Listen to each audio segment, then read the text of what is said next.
What are the gifts of a life led with heart?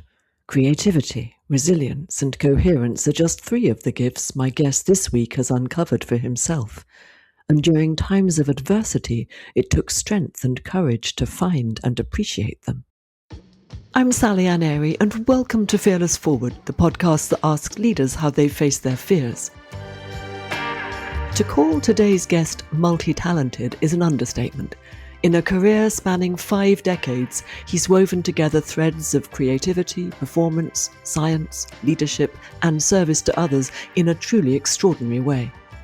Bruce Cryer is the former CEO of HeartMath, a research-based organisation best known for practical tools that help people manage stress and build heart-brain coherence. He led the company for 11 years, bringing its work into organisations of all kinds all around the world and integrating it into his courses on wellbeing and leadership at Stanford University.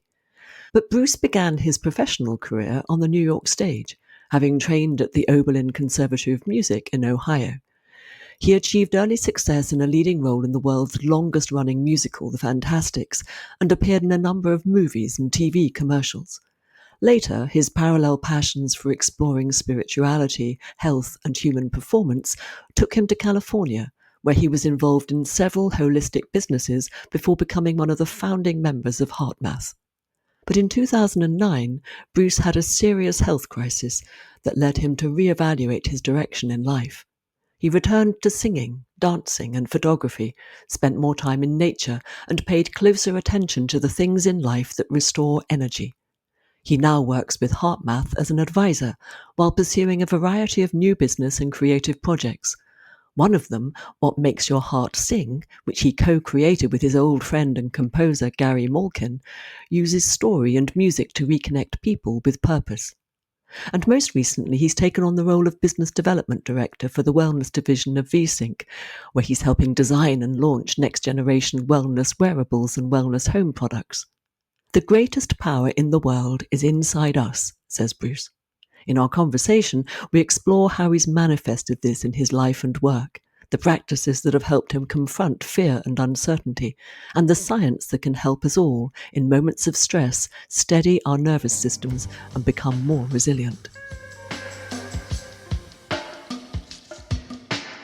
Well, having been there at the beginning of when the first part, HeartMath Institute, which was the nonprofit education side, being there at the beginning, part of the founding team of directors, the vision was broad in general that I was sort of buying into, which was the world needed this thing called heart.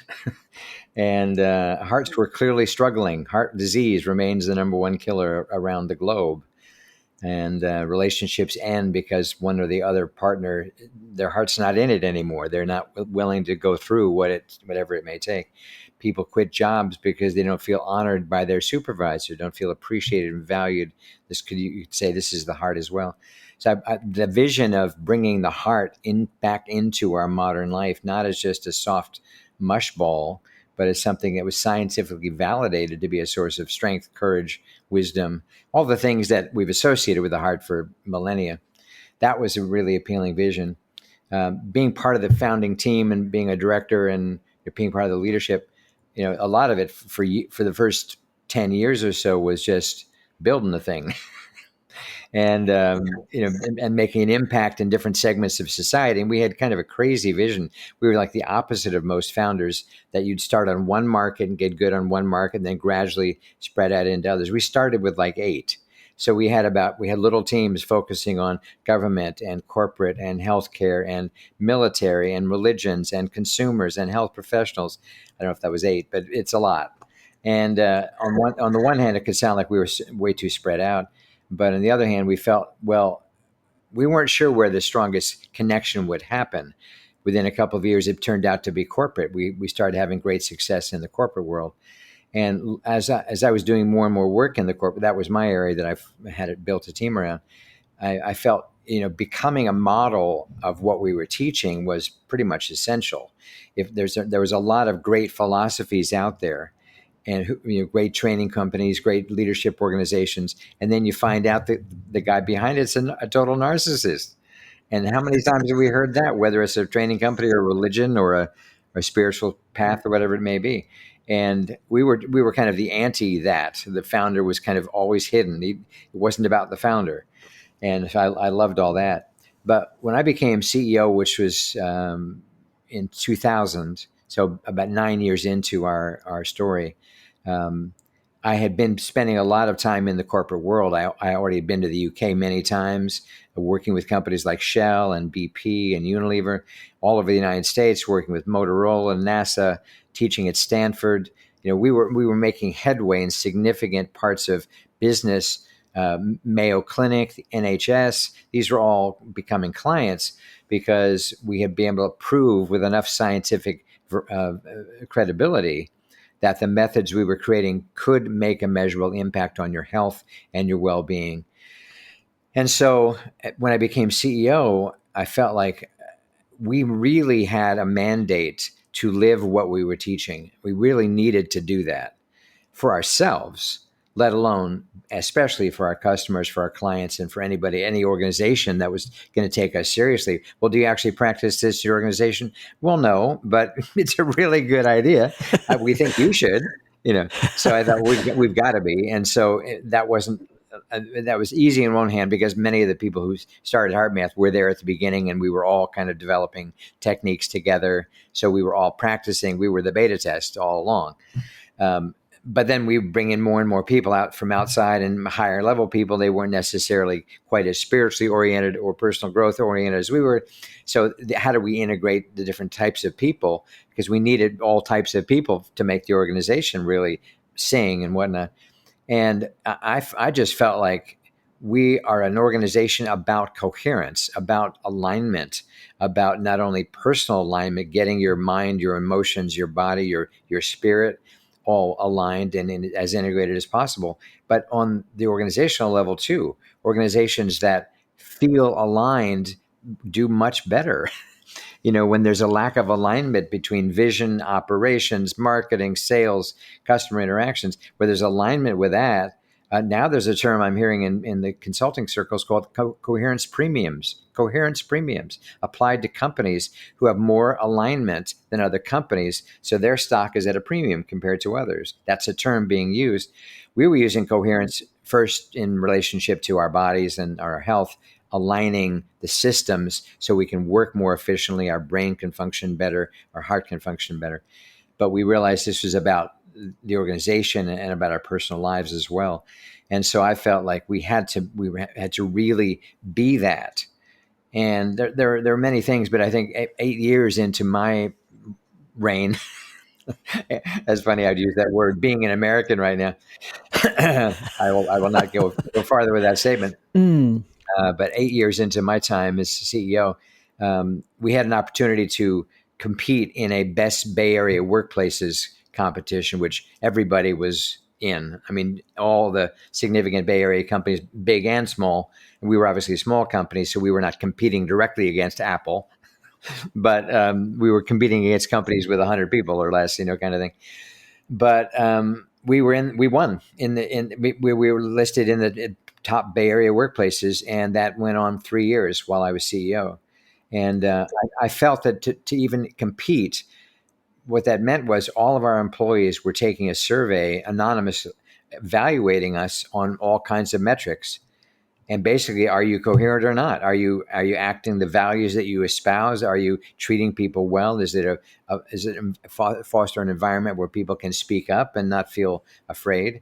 And for the last 3 years I was CEO, every year we were in the top Bay Area workplaces, and I felt like that was quite a kind of mainstream validation that our attempts to apply this idea of coherence, i.e., alignment, i.e., integration, into a corporate setting could work, and not only create a company that was successful and thriving, but a culture that people wanted to be in and didn't want to leave. There was a lot of sorrow when people would get another job somewhere else. Oh no, Jesse, we need you, Jesse, you can't leave.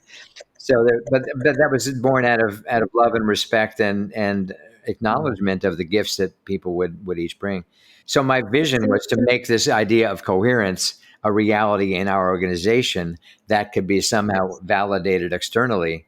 So people would say those guys aren't perfect, but they're really doing the best they possibly can to walk the talk. Yeah, I was going to say, it sounds like it was very, very important, if not essential, that you walk the talk of HeartMath, starting with the individual being physiologically coherent. And you touched on that just now, but could you just explain to us a little bit more detail what you mean by that?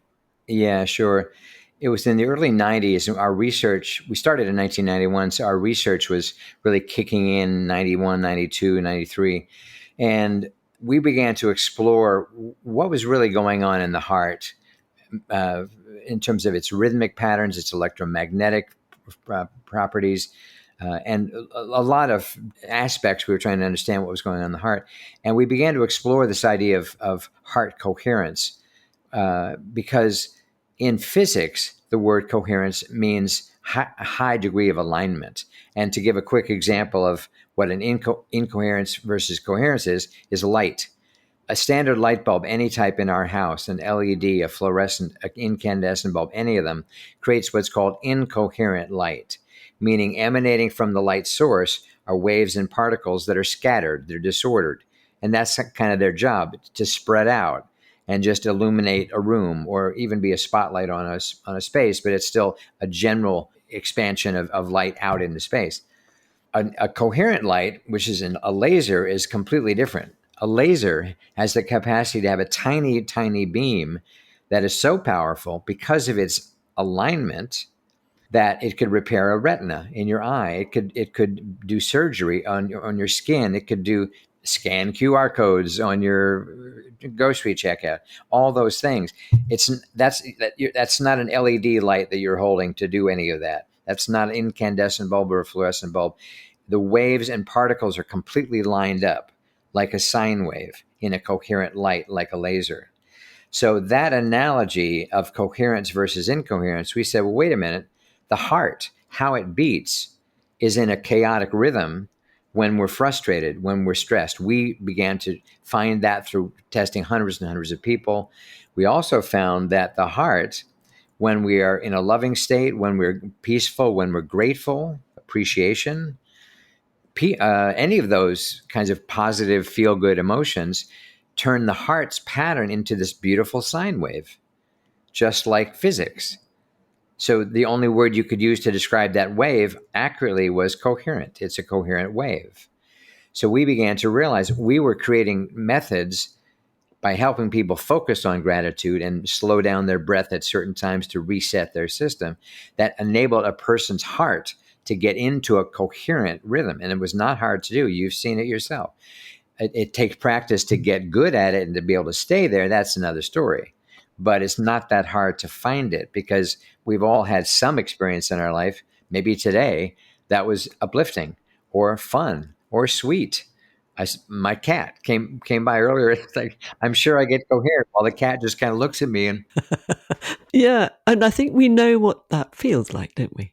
And you had marvelous tools for measuring that. I remember biofeedback, I suppose you might call them, but we can feel it when the beat to beat changes in our heart rhythm are coherent, and we feel calmer and clearer. exactly. And what we extended that because we were getting into all kinds of aspects of what else can we measure. We had labs, we had scientists, we had collaborators that wanted to help us, and we would start to realize, wait a minute, just as you said, we can feel it. The coherent state sounds abstract, sounds very technical. We've all felt it. It's a moment with your grandfather, and you just melt when you think about your granddad or your grandmother. It's a moment at a lake. It's a moment with a sunset. It's a moment where music just completely transforms you. And if we were hooked up in those times to a monitor, we would be able to see that in those moments, the pattern of our heart has become a coherent wave. So that is now what's coursing through us. And part of what we learned and proved in many ways was that what happens in the heart does not stop at our skin. So there's a very powerful electrical dimension to the heart, which is electricity. There's a very powerful magnetic aspect to the heart. Electricity is not confined to its vessel. Electrical wires in your house, you can measure the electricity outside of the wire because a field outside of the vessel is being created. Same with humans. This heart is producing electromagnetic energy all the time. It's part of what it does so we can function. That field can be measured several feet away from the body. So why does this matter? Well, we have all had the experience of just being in close proximity to somebody who's really angry or really frustrated and not even saying anything, but you can just kind of like, wow, what's happened to him today? You can feel it. And you can feel the opposite, just being in the presence of certain people. You feel, can you just stay here for a while? It feels good to be near you. And I don't mean in a romantic way. I just mean you enjoy certain people's presence. So we began to realize, yes, just like we can feel a coherent state inside and have felt it in our life, most likely, you can also feel it in regards to other people. And that one insight was like, wow, that makes so much sense, because we are drawn to people who are more peaceful, more appreciative, more relaxed. We want to be around that. And of course, we'd be feeling on some level, not conscious mostly, that their heart is different than if they weren't in that same mode. Well, I remember when I first met you, Bruce, and encountered HeartMath, I guess about 15 years ago now. And what I loved about it was that it was making sense of what I knew to be true. It gave a methodology. It was making sense of it. And then there were these ways of helping people, helping ourselves and helping others to find more of that and to understand it and get the feedback and work on it. And you built a whole, dare I say, industry around this, really. Well, we were data junkies, but warm-hearted ones. So we measured a lot, and they still are. But like part of what allowed us to get into very significant global companies that did not suffer fools was that we could walk in already able to present quite a lot of data on previous work we had done with different anonymized clients, and say, we will measure the same kinds of things here, Mr. Chief Medical Officer or Mr. CIO or Ms. CEO, whatever it was. And so having data was very impressive, because this kind of thing, this sort of personal development sounding thing, is not known for data. It's known for wild claims, but not data. And we had enough data, and we kept adding to it, in tens of thousands of people. I could show some graphs of a N of 6,000 people and pre and post results, all people that had gone through various HeartMath programs somewhere with their employer. It could have been a government, it could have been corporate, it could have been healthcare. And to have data on 6,000 people, that's hard to refute. If you had a group of, well, in this pilot group with 6 people, yeah, okay, well, great. Their families may be happy, but we need to see a little more than that. So we were not afraid to go for it, and so as a result, we were collecting lots and lots of data, and that really made a big impact in validating. Because there could be skeptics. I mean, we were saying things about the heart, even what I just said about the electromagnetic capacity of the heart. Any cardiologist knows that to be true. The average person has never heard that. The idea that you could measure the field several feet away, that's starting to sound kind of aura-ish, and kind of like, are we doing a seance right after that? Like, what's going on here? You're making me nervous. And but we could prove it, because you got equipment in virtually every hospital, at least in the U.S., standard medical equipment that can measure signals. It can measure the signal of your heart several feet away. So you were demonstrating irrefutably the power of this, the veracity of it, and this spread. And I remember your programs were brilliant. Then you left. All good things come to an end, right? Well, I went through, in the last 2 years of my time as CEO, I went through a series of pretty significant health challenges, surgery for cancer. I'm 16 years in 1 month, 6 weeks from now, I'll be 16 years cancer free. And I'm not worried about making that date. There's been no sign of anything for 16 years. So, and they don't even test me anymore. They said, you are in the normal population. In fact, you're healthier than almost any other guy your age that we've run into. But I didn't know that when I got the diagnosis, that it would turn out that way. And there were some complications. The surgery went great. They got the tumor, and there was no sign of any metastasis or anything like that. So that was great. However, in the treatments that followed, because they had me on a course of immunotherapy, which is not extreme compared to chemo or radiation, but it still has some side effects. In my case, something got introduced into my body, either in the original surgery or in the doctor visits, where I started having staph infections. And I didn't feel bad from the staph infection. It wasn't like my arm was, they were afraid they were going to have to remove my arm or something. It was nothing like that. And yet they were finding staph regularly when I was about to do another treatment. So I kept having to delay. And then finally it got into my blood, and anyone with staph in their blood, that's a life-threatening, go to the hospital now, you could stroke and die. So I knew that. And so when they told me they thought I had staph in my blood, I said, so that means pack a bag right now and go, right? That's not like, we'll see how it unfolds. this is serious enough. You got to take care of it right now. And that was the case. And so I was hospitalized for a few days and got through that eventually. And there was some drama to it, to say the least. They couldn't find the source of it. And so they sent me home with a PICC line, meaning I had to infuse a very strong antibiotic into my blood for 6 hours a day for 6 weeks. And I could do it myself. I didn't have to go somewhere to do it. It was just a bag hanging on a pole. But it's literally 3 hours to drip into your arm, and then another 3 hours in the evening. That's a lifestyle changer. You can't do a lot else when that's going on. No, I guess you were pretty much housebound at that point. Pretty much, yeah. That finally we got through that phase. My hips had gotten worse and worse. I'd been diagnosed with arthritis in both my hips some years earlier because of a scoliosis that I've had since I was a kid, and an unevenness in my body from having a scoliosis. And now it was getting worse. But now with the other things happening in my body, the hips started really kind of screaming. And I faced the reality that I probably would need to get hip surgery, double hip surgery. They were both bad. But I couldn't do it right away because I'd just gone through the staph infections. They weren't about to operate on me with the fact that I had staph infections. So I had to wait about another year. And then a year later, it was getting worse and worse. And I realized my brother, bless his heart, convinced me. He's a doctor. He'd gone through a hip replacement. He convinced me, hey, baby brother, it's time. It's time you need to do this. I'll help you out. He starts making lists of things. And so I did it. And I had both hips replaced 3 months apart. And it was during that time where this was now about a year and a half after the original diagnosis of cancer. So I had been tested throughout this time. They finally took me off any meds for the staph infection. They finally stopped the immunotherapy, saying, we've achieved what we've wanted, all the tests, and they were testing me regularly. So they knew there was no sign of it, and they said, we don't need to keep doing the immunotherapy. It's done what we wanted it to do. So I was feeling like, and now the hips, I felt like I will be out of pain. I will be able to walk and hike again without pain. What I didn't expect was that my body wanted more than that. And when a friend of mine suggested that I try some improvisational dance, I'd been a dancer years earlier, but had not danced in 15 years at least.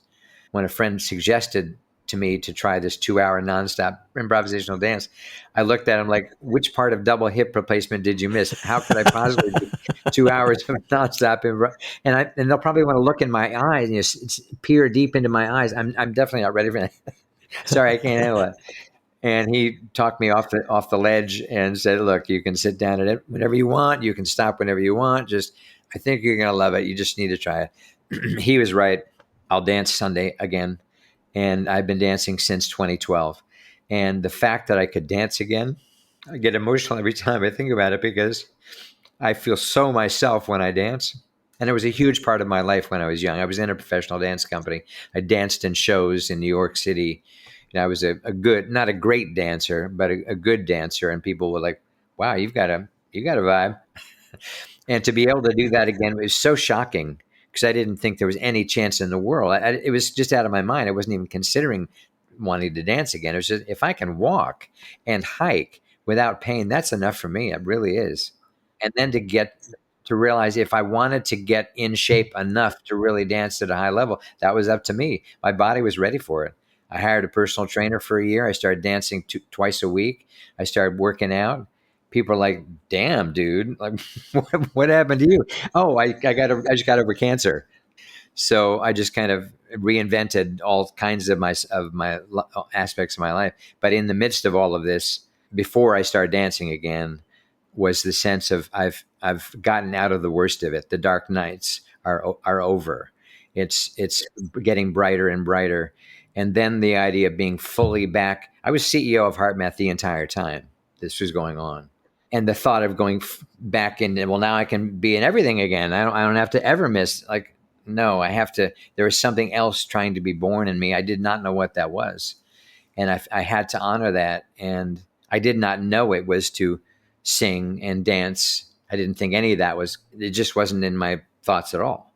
And then little by little, that became obvious that part of what was too bottled up in me was a creative spirit, a creative impulse, not just to be a singer, but to bring more art and culture and music and movement into the work I did, into the speeches that I did, into the facilitation that I did, into the coaching that I did. And eventually that allowed me to create a whole new body of work around creativity, and which I started teaching at Stanford. So anyway, all these things were unfolding that I never could have expected or anticipated, and were not goals. And yet they just kind of kept unfolding, and I had to follow it. And so I did. How interesting then that, because I'm imagining 18 months of immense physical challenge in all the different ways you've described. And you're coming out of that. And as you say, you kind of had goals, you wanted to be able to hike and so on, walk well, but relatively limited compared to what you went on to do. But the opportunities presented themselves.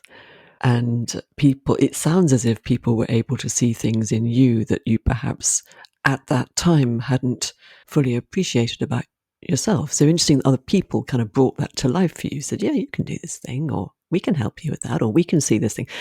So I'm just curious, when you look back at that period, what was going on in terms of, levels of fear around this stuff?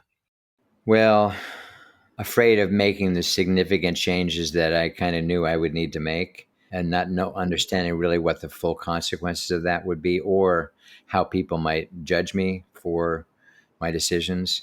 None of these thoughts were happening in the first year, which was the cancer staph infection time, basically. It wasn't until my mother passed away in the middle of this as well, about not quite 18 months after I was diagnosed, about 15 months after I was diagnosed, my mother passed away. And it had been a very long decline with Alzheimer's. So we had already kind of had to say our goodbye to her, because she'd been alive at least 6 or 7 years, not remembering anything about who any of us were. So we'd had to get used to, Mom does not remember ever having children. So you seem like a nice man, but you're not my son. I mean, she wasn't able to communicate quite that coherently, but sometimes she could. So all that had happened as well in right before, and in fact, it was when I went for the funeral of my mother, and my brother was there, and he was seeing how much I was walking in pain. He knows me. He used to change my diapers. I mean, he knows me better than just about anybody, and he could spot it. He said, "Brew, you are in so much pain. Let's talk about some double hip replacement surgery here. I think it's going to be time for you." It was during that time when I started to feel like life is really going to be okay. I'm out of the woods with the cancer, not totally out of the woods. They were still testing me every 3 months. And so that seemed to be fading more and more into the background. The staph infections were gone. I'm getting a little bit stronger. And that's when I just started feeling like, wait a minute, I see a light at the end of the tunnel finally. Because going through this, and I was in my 50s at the time, I jokingly would say, well, I'm going through all the old age diseases now while I'm young and relatively healthy, to get them out of the way. Because if you were 85 when you had to go through this, man, that could take you out. So let's do it while I'm relatively young and I can rebound. But I had to keep that kind of attitude, that kind of lighthearted attitude, because it was bizarre, and people hear the story, and my mother dying in the middle of it. And, oh yes, one more significant thing, my marriage was ending. And I was pondering stepping down as CEO. So, people will jokingly say, is this like a reverse bucket list? Is this like you had to get it all out of your system in a short amount of time? So, it took a while to kind of gain the confidence, but it did also take other people noticing things in me. I will never forget this night. I went to the Kennedy Center back when it was an actual home of great music and great art. And I went to a Christmas Carol sing-along concert in 2011. I'd stepped down as CEO. I was visiting my brother and his wife who lived in DC, and I was on my own. I had stepped down as CEO. I was still consulting to HeartMath, but on my own, living on my own. All this was going on, and I decided I went along 2,000 church choir singers from around the DC area, and professional singers on stage, professional orchestra on stage, and they were the show. But every now and then, the audience got to stand and also sing with them. And the first carol we got to sing was "Joy to the World," which, if that carol doesn't live up to its name, what carol does? I mean, that is just such an embodiment of joy. And I was just singing my heart out, with 2,000 other church singers, and I could not hear. I could not hear myself. It was so loud. It was so loud, but it was glorious. It was joy to the world. And as we're all sort of applauding for ourselves, and then we're kind of sitting down, and a lady standing in front of me turns around and says, "Who are you? You have an amazing voice." And the woman to my left says the same thing. "Wow, you really, what a singer." And I literally said, "You can hear me? I cannot hear me." I could not tell what was going on. And so I just kind of was bewildered. Like, how could you tell I have a great voice? It was 2,000. And then later more comments. And then the ladies to my left asked if I want to come sing at their church in Virginia next Sunday. And I said, "You're so sweet. I live in San Francisco. It's a little too far. I can't do that." And then at the end of the evening, that same lady, I had very little conversation with her other than she praised me a couple of times, and I would just say, "Thank you so much." At the end of the night, I had to go, as we were ending, I had to go out her direction, and she was just standing there like, "You're not going anywhere." And she just stood there with a little white-haired old church lady, and so sweet. And she said, "I could have listened to you all night. I feel like I know you so well." And the first was a lovely compliment because I hadn't been singing in years. So to have people praise my singing voice was, nice to hear. But when she said, "I feel like I know you so well," I thought that's a super deep, intuitive comment, because I was experiencing levels of joy and magnificence, and like I'm home again, not home again in the Kennedy Center singing Christmas carols like that was ever a thing, but more like I have to be in the presence of great music. Music has to come through me again. It's been way too long since I sang, since I did any of those things. And as I was leaving and I hugged her and we said our goodbyes, and I was leaving the theater, a voice came to me, and I don't get voices, but I got a voice, and the voice was very specific, that your singing voice needs to be heard in the world again. And okay. I'm kind of free right now. Okay, I don't know how I do that, but and so the next morning I texted a friend of mine who had been my roommate at the Oberlin Conservatory of Music, where we had both been students, who went on to a great career, Gary Malkin, a great career as an Emmy award-winning composer and for films, documentaries, and TV, and won 7 Emmys along the way. And we had been roommates in college. And I texted him and I basically said, I've had a life-changing experience singing Christmas carols at the Kennedy Center. When can we get together? And it was Gary. When we got together a few weeks later, it was Gary that convinced me I had to try this 2-hour nonstop improvisational dance. That was Gary. I owe so much to Gary, because he got me to sing again. He got me confident in my voice again. I had to work. I hadn't sung in years. It didn't just come back like overnight. I had to really work at it. Same with my body to dance again with any freedom. But part of why I even share this much detail is that if somebody had told me when I had the cancer diagnosis, "Don't worry, man, you'll be dancing, you'll be singing," I'd be thinking, like, what are you smoking, doctor? How none of that is possible. And and 6 years later, you'll release an album of your original songs, and you'll be teaching a course on creativity at Stanford. No, okay, no, let's just stop this conversation, because none of this is making any sense. So my point is that allowing myself to follow these impulses and say yes to even singing the Christmas carols say yes to the people giving me the feedback, say yes to that voice saying, you need to get out there again, man. It's for your sake, if nothing else. You need to be whole. You need to be singing again. And then thanks to Gary, and you need to be dancing again. Dancing is at least as important as singing for me. So when I share this story, which I've done many times, I want to help people see that there's so many things that happen to us in life where it just seems so dark, and you cannot imagine a positive outcome. Well, what if there was even things that completely you couldn't imagine could happen as a result? Because that has happened to me over and over and over again. And I've come to the conclusion that the human condition is unique. The human species, we are unique in that we get to keep on growing and learning throughout our life. We're not just a thing that never changes. We're supposed to change. We're supposed to grow. We're supposed to interact with life and people and art and music and nature and learn from that and allow it to help us grow more. Music helped me get out of my mindset that I was not a singer anymore and not a dancer anymore. It was me surrendering to the beauty of music and the beauty of nature that said, dude, this is you. You have got to have this in your life. You're not a business guy, but if you don't respect the core, this creative core that's in you, that everybody has, everybody's not a singer or a dancer, that makes them no less creative. So that's what I said yes to and continue to say yes to, and the creative impulse that's inside us, all of us. It feels to me, it sounds to me, Bruce, as if the direction of your life was heart-led. You know, the head might have pointed out a few risks along the way. You were happy to kind of trust your heart on this one. I wonder to what extent all of that work that you did for all of those years, 20 plus years, as you said, with HeartMath, influenced your capacity to believe and trust what your heart was telling you. Absolutely. And I will say something as a fairly vulnerable thing to say, which is I had many, many moments of and nights or days, dark nights of the soul, many. And some of that was about what am I doing? You know, I've got the more salary than I ever had at HeartMath, but is this really making an impact? I don't know. I wasn't clear. And there would be moments, and sometimes things didn't work out. You know, you get a client, you get excited, and then it doesn't work out for reasons that I couldn't see ahead of time. And so there's disappointment from that, or even a financial challenge from that.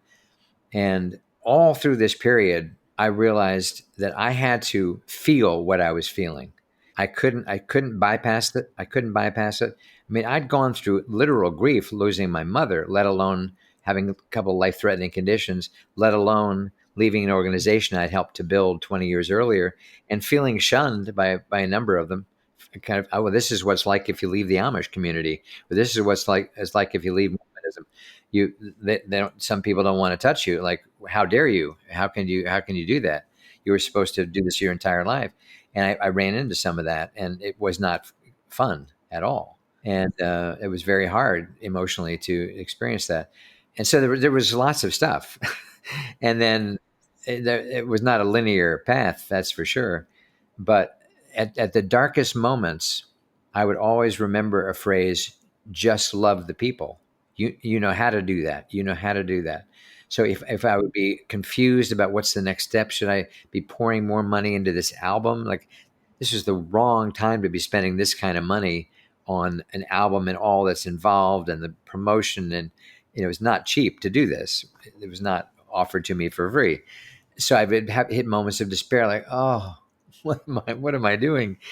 And I would just kind of get quiet, and the voice would always say, just love, just love, just put out love to everything, just love.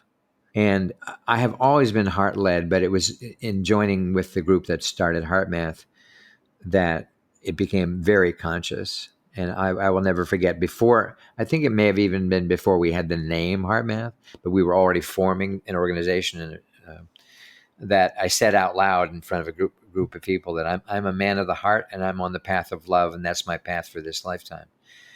And I didn't know, I kind of assumed it would be with this organization we were building, and it was for more than 20 years. But then I realized 20 years later, well, it's not only there. It's not about loving only in that one context, but thank God for all those years. Thank God for all the challenges of helping build an organization like that, and all the times we were shunned, or we were doubted, or we were, oh, those hippies up in the Santa Cruz Mountains. Oh, okay, they're cute, they're good people, but you know they're you know not being taken seriously. Mostly at the beginning, you know, as time went on, it was kind of hard to argue with it because there was just too many research papers and too many great client comments that, you know. But you got to a point when, it's funny, isn't it? Sometimes we think we can see our destiny.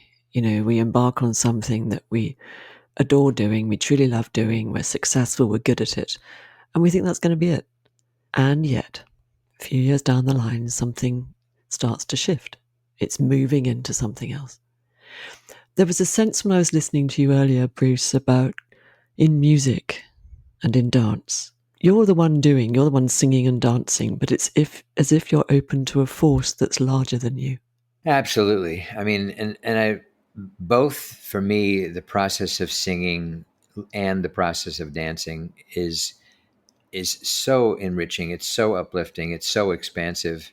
Particularly for me, dancing, because the fact that I'm dancing again, and when people look at me and have no idea that I have two titanium hips, have no idea uh, that I had shingles, salmonella, bladder cancer, staph infections, have no idea of any of that, and they just look at me as like, "Damn, you're really fluid. How do you move like that? You're so connected." And then I tell them my age, and they're like, "Whoa, whoa, that's like no, no, none of this makes sense." And of course, I get a charge out of that reaction. But there's an experience that I've learned to find very easily. Just turn on some music, my body wants to dance, and I'm not encumbered by how it's supposed to look. I'm fine with it looking stupid. I'm fine with tripping over myself and then turning that into something. Quite. Because again, I don't mind looking gawky on the dance floor from time to time. I do still have some issues with my hips. It's not like I'm completely fluid all every moment. But the fact that I can find that fluidity in the dance is incredibly uplifting. And similarly with music, I at least once a day, some piece of music on a playlist of mine while I'm driving to the office will touch me so much that I'm moved to tears. And the fact that music can do that for any of us, and the fact that I've opened myself enough to hear two chords of something and just feel, oh my God. And I feel more intensely than I used to before I went through all of this stuff. I've allowed myself to feel all of it. And that means deep grief at the world, deep horror at what's happening in the world, but also deeper love and deeper commitment to helping, because I've been through a lot. I've overcome a lot. I've been reborn a number of times, reinvented a number of times, and I'm doing pretty well.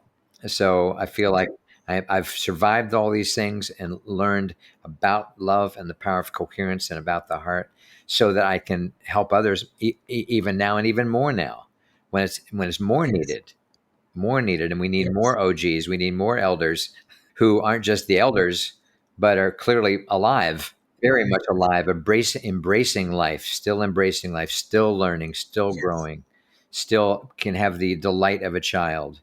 And you're taking this forward. You've just started a new role, haven't you? Can you tell us a bit about that?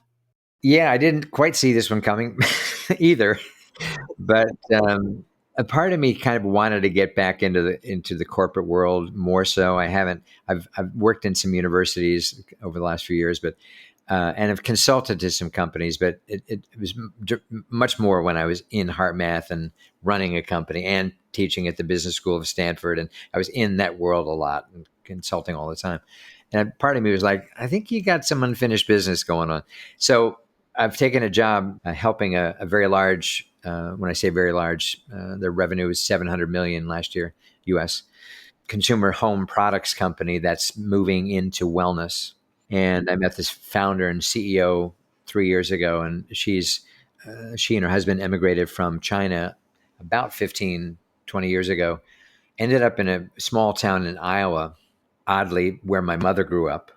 And this is where this Chinese immigrant was living. And she started a little home business out of her basement, put $5,000 on her credit card. And 14 years later, it was a $650 million company producing high quality products for the home. Some that are specifically health products, air purifiers, scales, water purifiers. Others that were more like home products, that like vacuum cleaners and rice cookers and air fryers, but all smart, all healthy. But she had been seeing this lady, Grace Yang is her name. She's now become a very good friend, and now she's my boss. She was seeing how, for her own life, the more she really embraced a more well lifestyle and really embracing new ideas around wellness, biohacking, etc., life was changing, and she started to see kind of a connection where the product she was building already, they were building already for the home that can do cool things in your house. What if they had something that was measuring your body, and that what was coming up on the ring, like an Oura ring kind of thing? What if that measure was affecting the environment of your house? Like if the reading shows you didn't get anywhere near enough sleep last night, your circadian rhythms are all off. Well, things could change in the house as a result of that. So the home becomes a reflection of what's most healthy for you at any given time. And so that's what we're building. And so it's a new division. It's a startup division that's not constrained by resources because the company's doing very well. So we're not waiting for investors. We've already got. And so I'm building a team of people who have expertise in various aspects of health and well-being and sleep and habit creation and HeartMath and all kinds of things that will be part of what a person would get if they kind of get on board this journey with us. And look, as you think about all of that, you think about where you are now and what the future may or may not hold, who knows, but what you think it's going to hold from where you're sitting now. What does fearless forward mean to you? Because I've embraced the wholeness of who I am and the wholeness of what I feel, fear is definitely active. And I think I've learned, I've accepted it and kind of folded it into my life probably more than ever. As it's an aspect of my aliveness, and it's something to be noticed.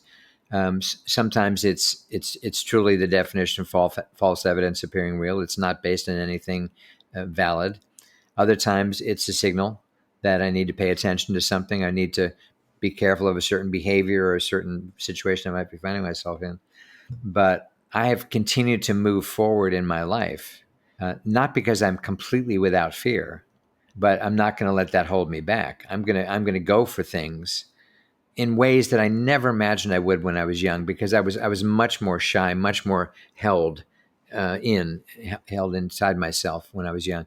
And to think all the risks that I have taken in other people's eyes, all the times I've needed to reinvent myself yet again. I've just moved to a part of the country I've never lived in, barely even been here before, living in Orange County, last place I thought I would ever live, actually.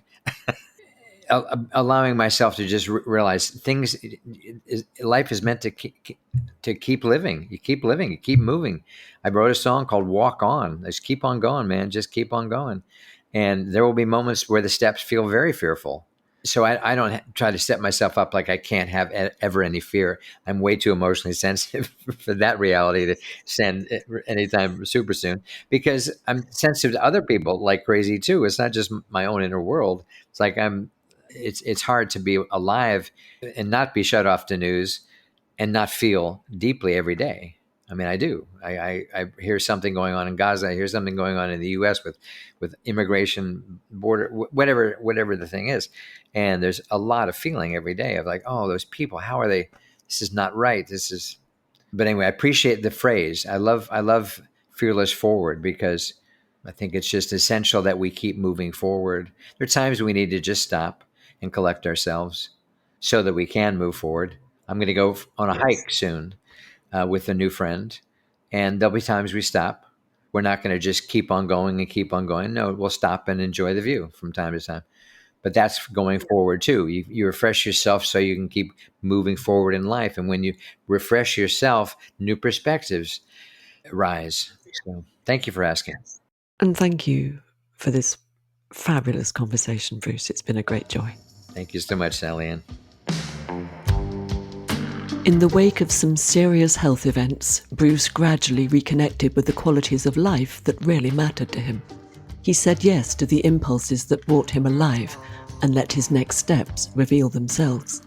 It wasn't a tidy roadmap, nor an easy process. He suffered grief, loneliness, and uncertainty. He sat with those feelings. And with the mantra, just love the people, he let his heart show him the way.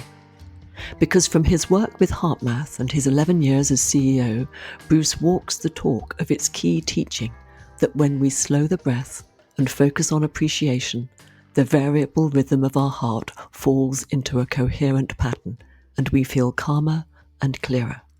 A practice for life and for leadership. When we're coherent, other people feel it.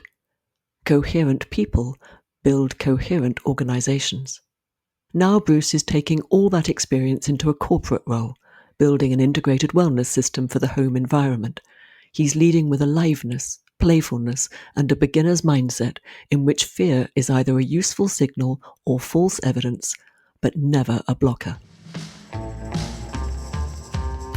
Thank you for listening. Fearless Forward is edited and produced by Mark Steadman. I'll be back with you in 2 weeks for our next conversation about how leaders have faced their fears. To be sure of catching it, go to fearlessforward.org or subscribe to my weekly bulletin at skillfulleaders.com.